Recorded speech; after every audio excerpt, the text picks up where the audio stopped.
ஸ்ரீரங்கம் ரங்கநாதர் கோவிலில் பூபதி திருநாள் எனப்படும் தை தேர் திருவிழா கொடியேற்றத்துடன் துவங்கி சிறப்பாக நடைபெற்று வருகிறது. தொடர்ந்து 11 நாட்கள் நடைபெறும். உற்சவ நாட்களில் பல்வேறு வாகனங்களில் நம் பெருமாள் வீதி உலா நடைபெறுகிறது.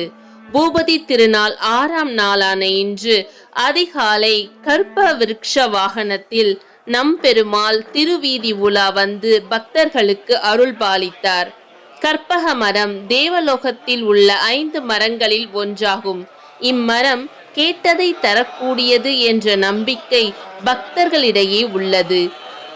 இறைவன் கற்பக மரத்தினை போன்று அடியார்கள் நினைத்ததை தரக்கூடியவன் என்ற வகையில் கற்பக விருட்ச வாகனத்தில் உலா செல்கிறார். நாமும் நம் வேண்டுதல்களோடு கற்பக விருட்ச வாகனத்தில் உலா வரும் இறைவனின் பாதங்களில் சரணடைவோம்.